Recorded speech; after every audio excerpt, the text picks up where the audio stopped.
Now at 6 on Time Warner Cable News on ABC 45. Same-sex marriage is legal in all 50 states. The U.S. Supreme Court made that decision this morning. Reaction from Washington and North Carolina.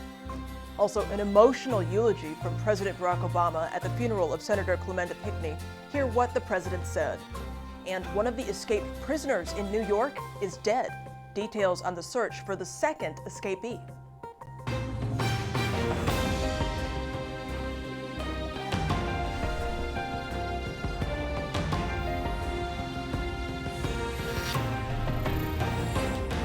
You're watching Time Warner Cable News on ABC 45. And thank you for joining us tonight. I'm Cheryn Stone. Those stories are coming right up. First here at 6, though, the weather needs our attention. Meteorologist Doug Lindsay is here with the first check of your weather on the ones. And Doug, you were telling me we have some possible severe weather to keep our eyes out for. Yeah, we've had quite a few severe thunderstorm warnings already across the area and ongoing intense storms, and one new warning issued. It's just in the fringes of our immediate viewing area. Let's take a look at it. The severe thunderstorm warning for this cell just south of Liberty. That includes Randolph County, also into Chatham County. It goes until 6:45 this evening. We've got a treat in store for your Sunday. I'll show you that coming up a little bit later on. All right, see you then. Thank you, Doug. We have a lot of big stories to get to tonight. We start with celebrations going on across the country after the Supreme Court declared same-sex couples have a constitutional right to marry. Our Washington Bureau reporter Michael Scotto was there as that decision was announced. It was a moment these people will never forget. In a 5-4 decision, the Supreme Court ruled there is a constitutional right to same-sex marriage in all 50 states.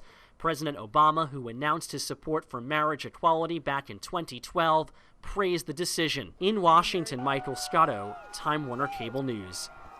While gay marriage has been legal here since late last year, the court's ruling was still welcome news for many. Elaina O'Connell joins us live from our Triad newsroom. And Elaina, you've been talking to a number of people today, so what's their reaction been like? Well, Cheryn, many are relieved. Others feel validated, and that includes couples and those that work in the public service sector. Since North Carolina legalized same-sex marriage in October, 355 couples in Guilford County have gotten their marriage licenses. The first couple to do so was Brad Newton and Frank Brooks. This August will mark the couple's 20th year together. In October, they will be celebrating their first anniversary as a married couple. Reporting live in the Triad newsroom, Elaina O'Connell, Time Warner Cable News on ABC 45. Many gathered at the LGBT Center in downtown Raleigh for the announcement. They say even though the war has been won for same-sex marriage, the battle for total acceptance is still far from over. Opponents say the ruling is still disappointing. Your gay neighbors, your gay co-workers, your gay friends, your gay family members were part and parcel of the fabric of the country, and people just need to see and understand that. The fight shifts now in terms of making sure that North Carolinians who have sincerely held religious beliefs about marriage still have the ability and the freedom to exercise those beliefs and act on their belief. Advocates say they also want to fight for equality in the workforce. They say right now it is legal in North Carolina for employees to get fired over their sexual orientation. Samaritan's Purse founder Franklin Graham released a statement on his Facebook page following today's ruling. He says the court didn't define marriage and is not entitled to redefine it. Graham goes on to say, God is clear about the definition of marriage in his holy word. He said, quote, "Therefore a man shall leave his father and his mother and hold fast to his wife, and they shall become one flesh. I pray God will spare America from his judgment, though by our actions as a nation we give him less and less reason to do so."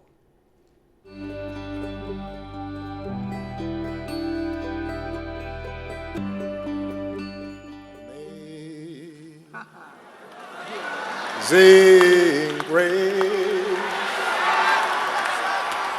how sweet the sound. President Barack Obama led thousands of people by singing Amazing Grace during Reverend Clementa Pinckney's funeral in Charleston. Pinckney was one of the 9 people killed in last week's shooting at AME Emmanuel Church. The president delivered the eulogy during the funeral. Our Caroline Vandergriff was at that service and brings us more. And what a moving eulogy it was. The pastor who led the funeral service said at the beginning he had permission to turn TD Arena into a sanctuary, and that's exactly what he did. By the end of the service, he was actually calling the president the Reverend President in reference to that rousing eulogy. The president had the whole crowd on their feet, cheering at several things that he was saying. Now, during the service, there was lots of music, worship, prayer. It was a very fitting tribute for a man whose life and legacy is defined by his faith. More than 5,000 people packed the arena. It was a very impressive showing. Those who knew Pinckney said he served God and he served others. He fought for justice for all people and bettered the lives of so many. That's the kind of legacy President Obama and the other speakers asked people to carry on. This violent, divisive act that happened last week, they said have only served to strengthen the community, to strengthen the nation. And President Obama hopes people will continue to carry on those acts of forgiveness and love. Here is him addressing that. He didn't know he was being used by God.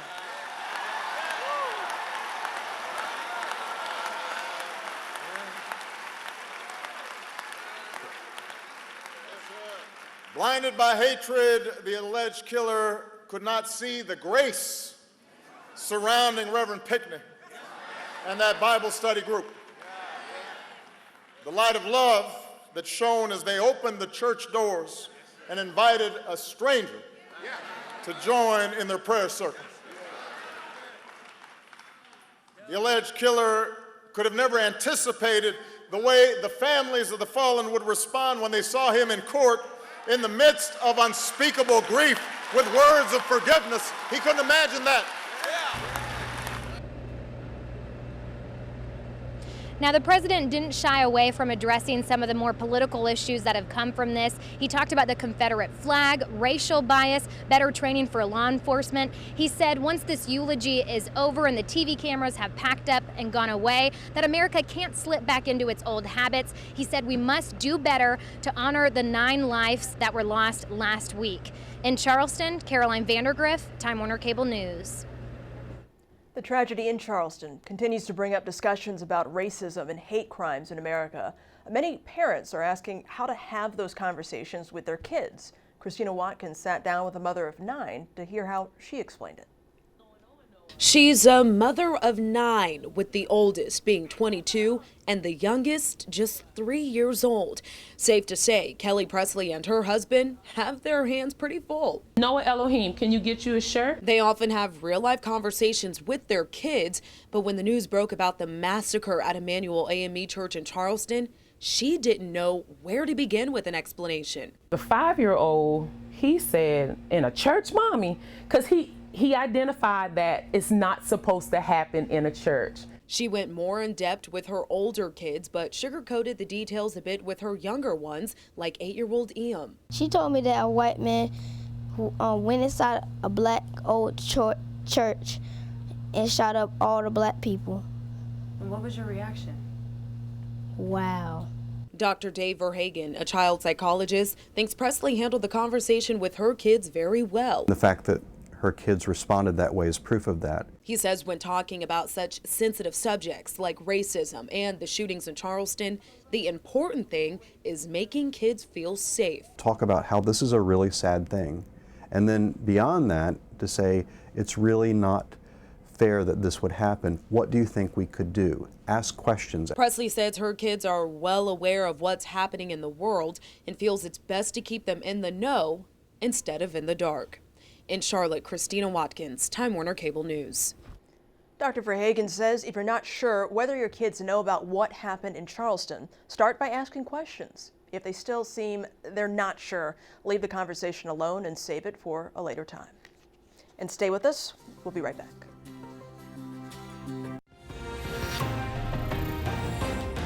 You're watching Time Warner Cable News on ABC 45.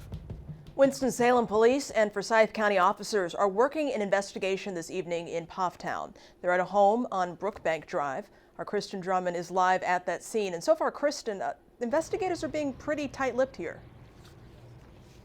Yeah, that's right, Sharon. Investigators aren't revealing much except that this involves a missing person case that originated in Winston-Salem.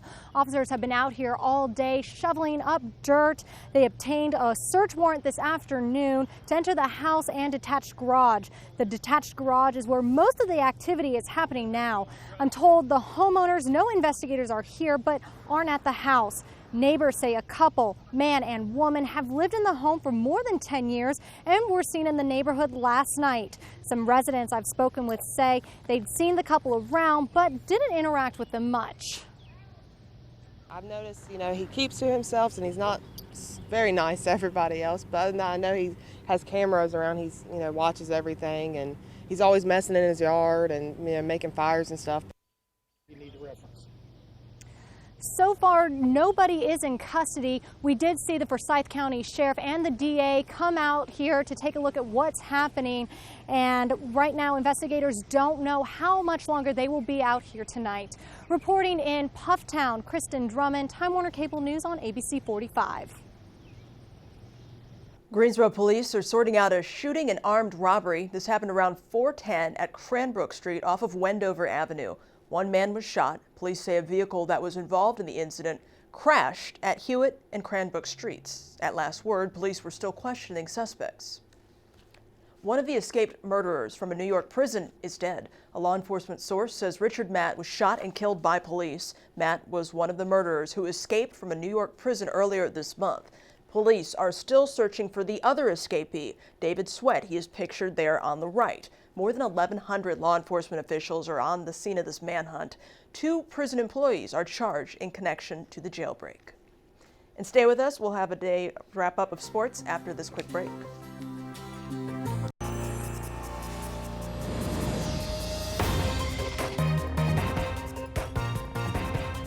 The NBA draft has come and gone. The Charlotte Hornets holding Frank Kaminsky as their prize. The team did draft Juan Vallée from Argentina, 39th overall, but then shipped his draft rights to the Brooklyn Nets for 2 future second-round draft picks. Well, Frank the Tank, picked 9th overall by the Bugs, marks the 3rd straight year that Charlotte has drafted a big man out of the Big Ten Conference. However, Kaminsky is the first of that trio to be named the Associated Press Collegiate Player of the Year, an honor he won in April. Kaminsky comes into a situation where Charlotte now has 5 big men on the roster, and that could allow him to show off some of his versatility. Much more from the Hornets and a peek at the U.S. Gymnastics Championships coming up at 11 o'clock. I'm Mike Solarte, and that's sports at 6. I'm meteorologist Doug Lindsay. Stationary front draped across the area. Lots of moisture to work with. Active day today, and with another front approaching, more storms tonight and tomorrow. Details coming up in your Weather on the Ones forecast.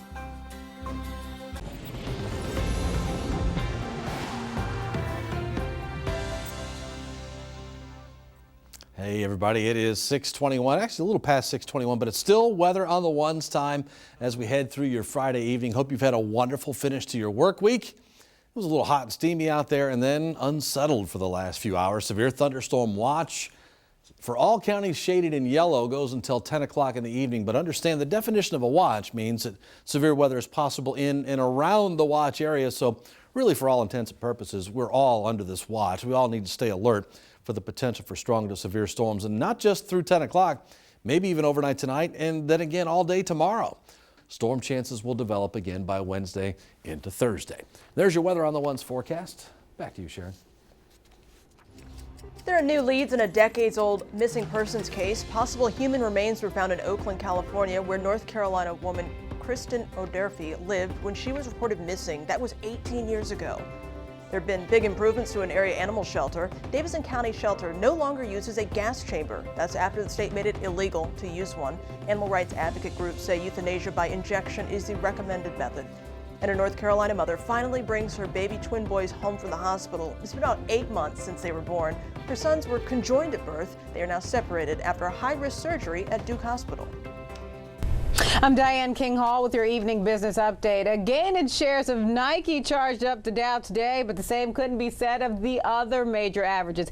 By the close, Dow Industrials rose 56 points. The Nasdaq lost 31. The S&P 500 finished flat. Shares of Nike rose more than 4% after reporting its earnings following yesterday's close. Profit jumped more than 20% to $865 million on revenue of $7.78 billion. Overall sales rose 4.8% 1% in the quarter. But the company continues to get dinged by a stronger dollar. Now, although much of Nike's sales are driven by North America, currency fluctuations are certainly having their impact. Looking ahead, Nike's planning to ramp up spending on marketing and endorsements as the 2016 Summer Olympics approach, and it takes the reins outfitting the NBA in the 2017 season. The U.S. government is opening up an investigation into one of Ford's most popular vehicles. The National Highway Traffic Safety Administration opened a probe to address complaints of power brake issues in the Ford F-150, specifically that the power brakes can sometimes fail due to the vacuum assist pumps going out. The probe covers about 250,000 trucks from the 2011 and 2012 model year. Although there is no recall due to the issue currently, a probe can lead to one. And that is your evening business wrap-up. I'm Diane King Hall. See you tonight at 11 o'clock.